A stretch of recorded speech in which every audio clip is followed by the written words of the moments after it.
Hello guys, magandang araw po sa ating lahat. Magandang umaga po. Ayan. Nandito na rin po ako. Naka-video na rin at maka-upload na rin tayo guys sa ating channel, no. Naka-fill up tayo na para ayusin dahil na kahit tayo din naka-upload dahil yun nga ginawalan tayo ni Lulu YouTube dahil na-strike yung channel natin. Kaya binago ko yung pangalan para balik tayo yan guys, at pakita ko sa inyo guys kung ano ang gawin ko ngayon at sa ating sponsor para sa ating pagtatanim, no? Yan, shout out muna tayo dyan sa ating mga viewers dyan. Shout out po sa inyo lahat, lalo na po ang mga OFW. Yan, maraming salamat po sa walang sawang suporta. Yan, mayroon tayong kwentuhan niyo guys mamaya-maya. At ipakita ko lang muna ang tanim ko kung ano na para masubaybayan ninyo ang ating pagtatanim dito sa taniman namin na maliliit. Mayroong pumunta dito na taga DA o Department of Agriculture. Tayo'y tinicheck. Tapos tinicheck yung tanim kung ilang piraso, ilang lawak. Yan po ang ating ikukwento sa inyo mamaya doon sa kabila kong upuan. Yan guys, ipakita ko lang muna, no, yung aking mga tanim para malaman nyo kung ano nang kalagayan ng tanim ko dito, no? Para ibatid ko sa inyo at yung ikwento ko sa inyo ay para malaman din nyo kung kayo ba'y tinutulungan ng gobyerno o yung pagtanim nyo ay sa sarili nyo lang sikap at walang tulong sa government, no?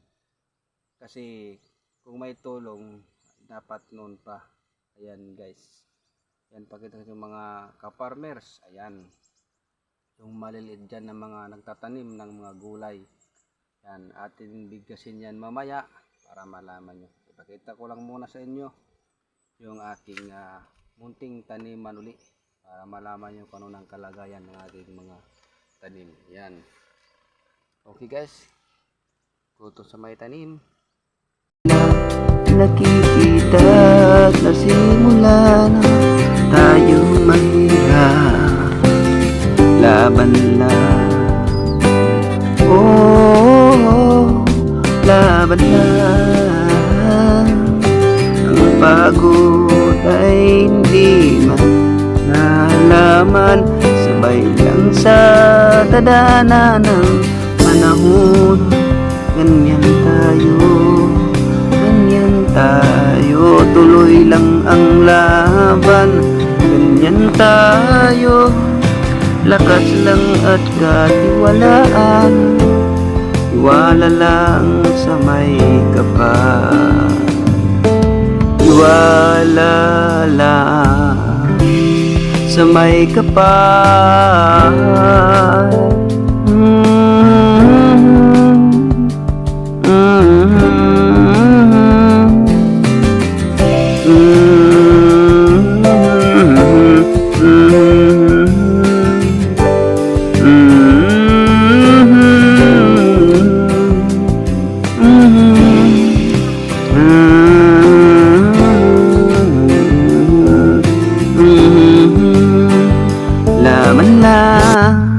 Laban lang, darating din ang bukas. Ganyan tayong mahirap, kunting tiis lang, laban lang sa buhay. Kasama natin ang buong may kapal, ang hirap at pagod ating makakayanan. Habang may lupa tayong inaapakan, may langit nakikita, kay gandang pagmasdan. Mahirap man tayo, kasama natin ang may kapal. kasama natin ang may kapal. Kasama natin ang may kapal. Yan, napunta na po tayo sa aking mga tanim guys, at pakita ko na sa inyo ano na ba ang pangyayari. Ayan po guys, ang aming talong ay namumunga na guys. Ayan. Diba noon ay pinakita ko sa inyo na maliliit pa lang siya. Ayan, may bunga na po siya.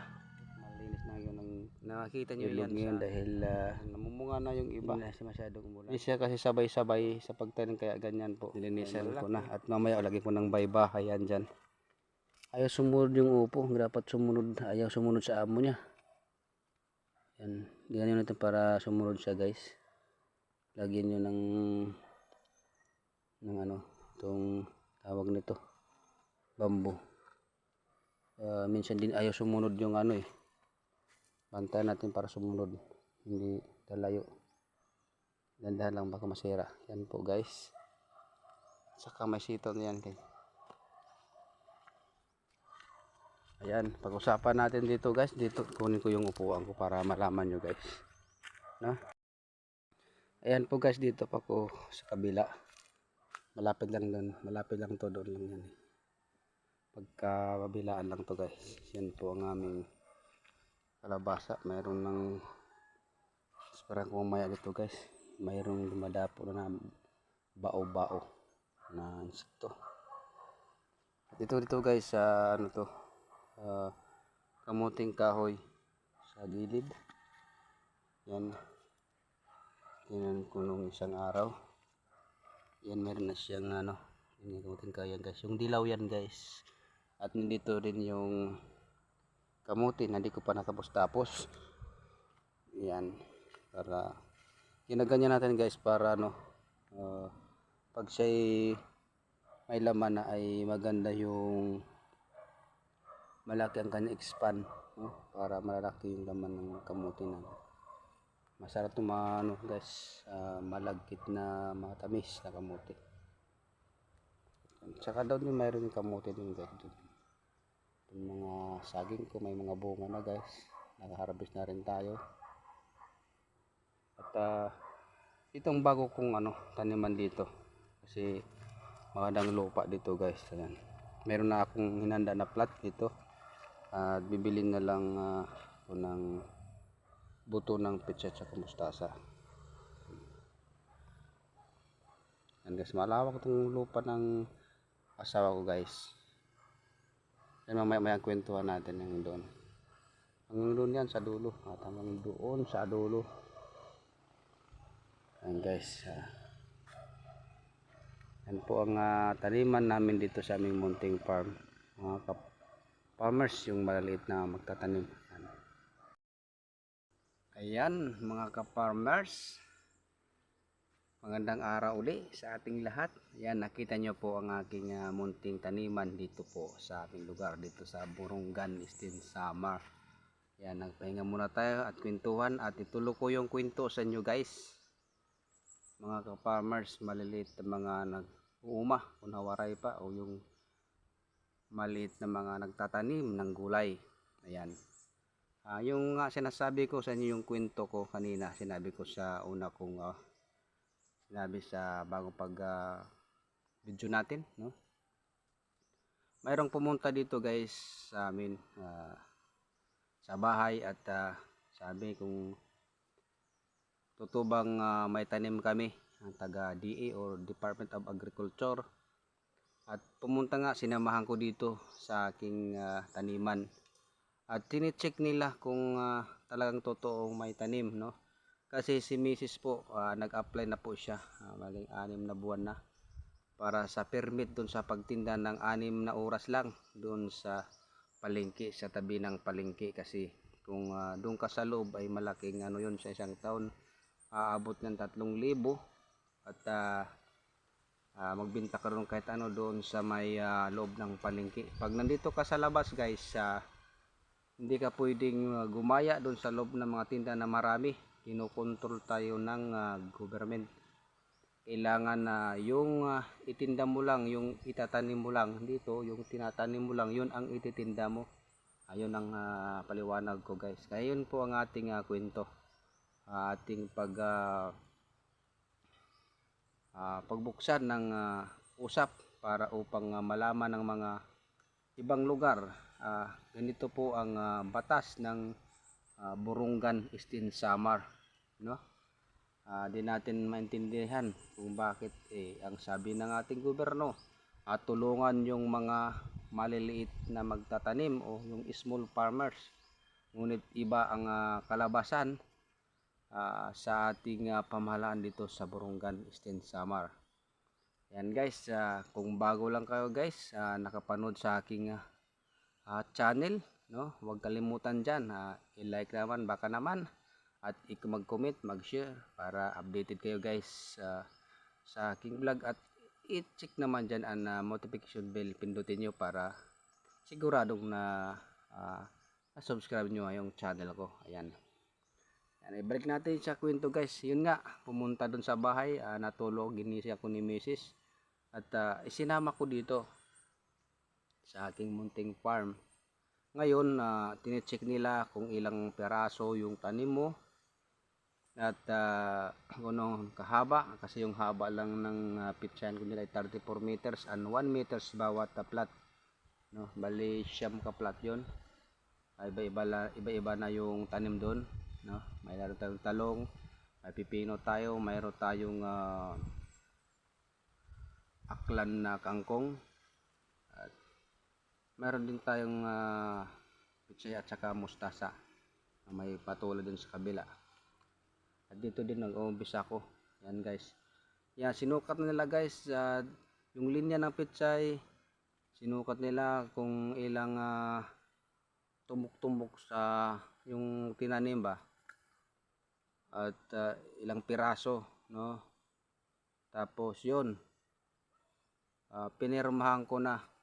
Pinirmahan ko yung pinirmahan para ano daw yung totoong nagtanim ako, para ipasa nun nila sa office sa ating agriculture sa DE o dun sa munisipyo malapit o sa Kapitolyo, dahil yun po ang malapit dun na agriculture mula sa congressman, governor at mayor dun sa munisipyo. Ngayon guys, nabalitaan namin, yung balita pa lang, hindi ko pa sigurado kung talagang may katotohanan. May balita, lahat daw na tine-check nila dito sa Loom River sa mga nagtatanim, hindi daw pasado.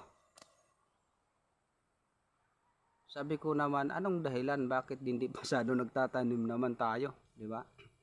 Ang dahilan nila guys, dahil hindi daw umabot ang 1 hectares ang aming tinaniman. Sabi ko naman, ang daming alibay ng mga nandyan sa agriculture, no? Ang daming alibay ng gobyerno. Yun pong aking napuna sa gobyerno. Paano matawag na tulungan yung small farmers o yung maliliit nagtatanim ng gulay? Sila ang gustong magko-control, di ba? Sila gusto magko-control kung ilang hektarya ang aming itatanim. Paano kami makakatanim ng 1 hektarya kung ang gamit namin ay wala naman kami mga heavy na equipment na aming gagamitin, tulad ng malit na traktor na may araro, di ba? Sa ibang bansa mayroon ng ganyan, sa Pilipinas mayroon na yan dito, no? Kung yan ang pinahiram o pinapautang sa amin sa gobyerno o dito sa Burungan Eastern Samar, makatanim kami na ganyan, no? Malawak naman lupa dito sa namin.